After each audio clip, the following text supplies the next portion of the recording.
Hello everybody, welcome back to another episode of Pointless Top 10, a show where we make top 10 lists of pointless things. Why are we flying by this pointless statue in Booty Bay? Because inside pointless things are treasure. Let's begin. 10. Number 10 is the Helpful Jungle Monkey, and that's really his name. I'm not just saying like, oh, this guy's, a funny, helpful monkey in the jungle. He's literally Helpful Jungle Monkey. He sells you 5 telebeam bananas for 1 silver and 25 copper, and that's what he does. When you go into ZG, you see this guy, and he's ready to help you out. Now, some people might, they might scoff at him, be like, oh, this banana barely even heals me. It's like 200 health he's healing. And I mean, I would say to that, listen, why did this monkey even decide to start selling you bananas in ZG? You know what I mean? Like, why is he here? Is he just is he trying to aid the cause against whatever we're fighting? If that's the case, he's actually more useful than a lot of different NPCs we've seen throughout the years. I mean, this monkey is helping you in ZG more than Bane Bloodhoof was helping us in Shadowlands when you really think about it. That's why he's number 10. 9. Number 9 is Gronk Ham Cheeks, and he is an ogre in the Twilight Highlands that just has his grill out, and he's just grilling. Like, honestly, this guy's fantastic. Like, in one hand, he's got a turkey leg, in the other hand, he's got his axe. He's not really cooking anything on the grill except maybe slop, or I don't know. I don't know what that is on there, but either way, I think it is a reference to the Emperor's New Groove. Kronk in Emperor's New Groove, and this guy's named Gronk. And then, Ham Cheeks, he's an ogre. And then his title is Kiss the Cook, which would make sense because I think at the end of Emperor's New Groove, Kronk actually wears the Kiss the Cook apron, and Blizzard does love their pop culture references, so it would not surprise me if this is a reference to that. But as for just a normal NPC, he sells various things. He sells the Vile Purple Fungus, Fungus Squeezings, Unidentifiable Meat Dish, Rock Hard Biscuit, Murky Water, and Oily Giblets. So quite the assortment of edible and inedible arrangements. And just a fun NPC. I just love the fact that he's just some ogre grilling out in the middle of nowhere. You know what I mean? And that's why he's number 9. 8. Number 8 is Bitsy the Innkeeper, and Bitsy is an abomination that is in the hinterlands, and as you can see, they have a very nice little tent that serves as the inn. And, great hospitality. You've got flowers everywhere, a nice little candle on the inside. Sure, you've got a bloodied up table, decaying meat, dead animal bones, but, that's not what this is about. This is about the hospitality of a very welcoming and nice abomination. What are they selling, you might ask? Well, they've got tough jerky, they got mutton chops, they got cured ham steaks, they got roasted quail, they got wild hog shanks, and haunches of meat. So really just a lot of meat. And, I mean, if you take a look around, this is the place you want to buy your meat at. Like, why wouldn't you want to buy meat here? It's just, very, All right, listen. So Bitsy isn't the most cleanly. Bitsy isn't the most tall, right? Probably the shortest of all the abominations. But, you know what? Bitsy's trying. And as they say, trying is half the battle. So, I mean, are you going to get E. coli and food poisoning? Probably. But are you going to have a good time before that happens? I'm not actually sure. That's why Bitsy's number 8. 7. Number 7 is Applebow the Fruit Vendor. And Applebow, as you might have guessed, is an apple tree. Apple being apple, bow being a main branch of a tree. So an apple tree. And everybody loves Applebow, dude. Every time I was bringing up food vendors to talk about, people were like, Applebow, Applebow. And according to Wowpedia, it is quite possible Applebow is a druid in the form of a treant, as they are classified as a humanoid, although this is strange as normal Tree of Life druids are considered elementals. So nobody really knows what Applebow is, honestly. But all we do know is they're an apple tree selling fruit, and they got Dalaran apple bowls, deep fried plantains, tundra berries, telebeam bananas, although, not as good as the Helpful Jungle Monkey's bananas. But the weirdest thing is they sell fresh apple juice. So I don't know if they're growing these apples themselves and squeezing them into the juice and selling it, or if they get the apples somewhere else. I really don't know. I don't know if I want to drink Applebow's apple juice, but I mean, hey, you know what? If it's good, It's good. Who cares? I've seen weirder stuff in this game, alright? 6. Number 6 are the Amphitheater Vendors over in Zuldrak in the Amphitheater of Anguish. And it's a bunch of goblin snack vendors that throw out popcorn, ale, and peanuts if you wave at them.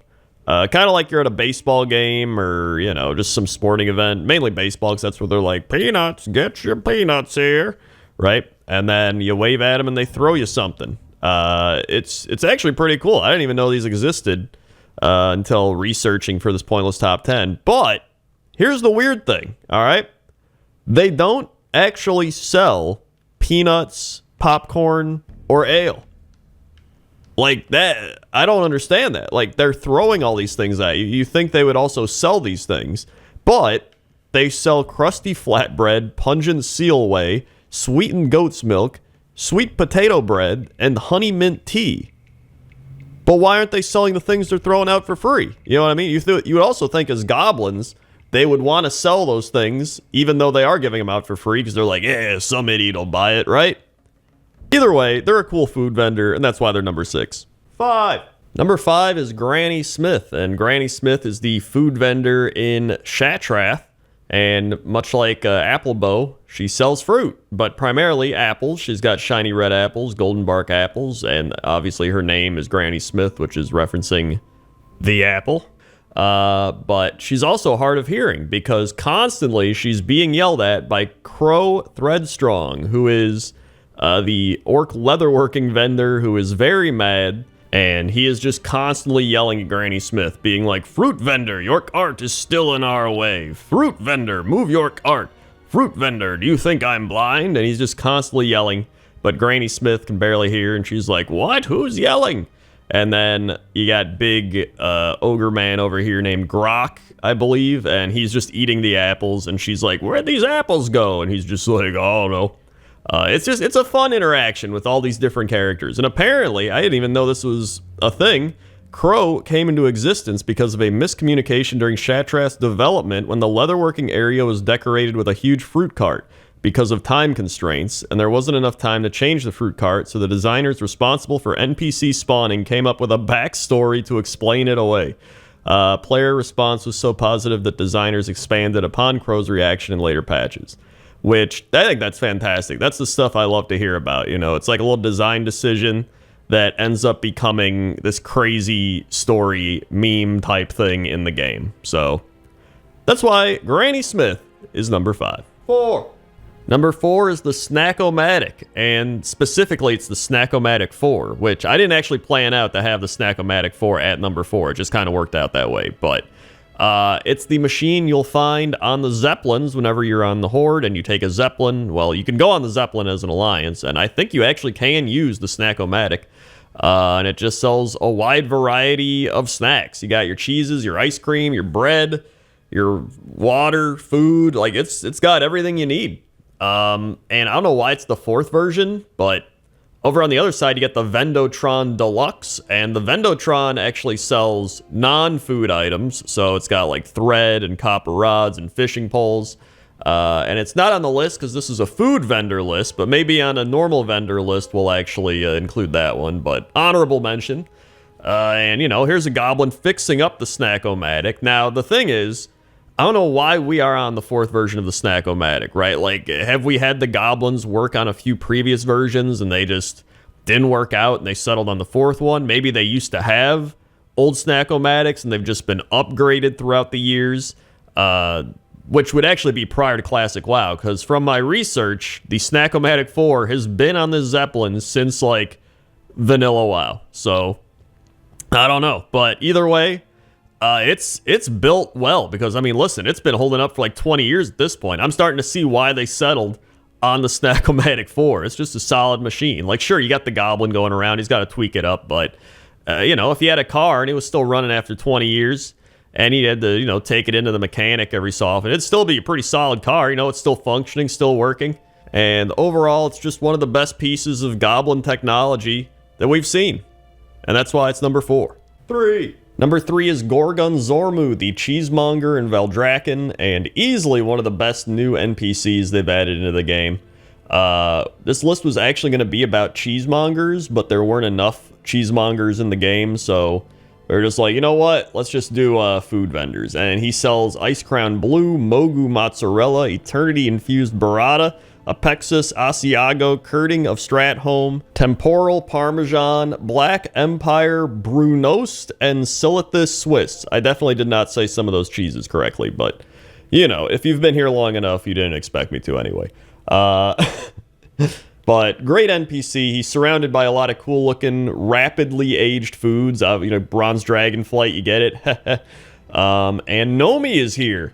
Apparently, Nomi is here. If you talk to him, he says he has come to the Dragon Isles because the style of cooking that the dragons use is favored by him, which obviously they burn their food, right? They're dragon fire onto the food and it's burned. That's why Nomi's here. You get it? Haha.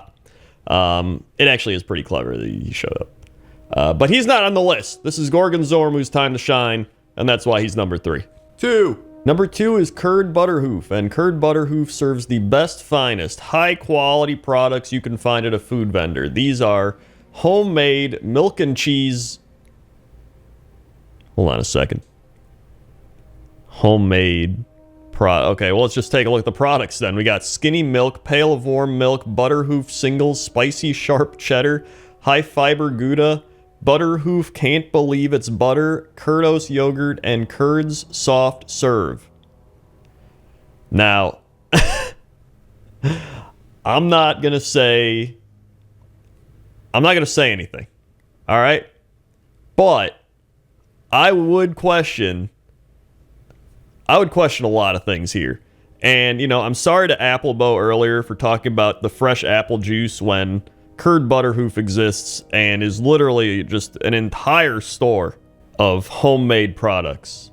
But she's also one of the most unique food vendors in the game for that reason alone.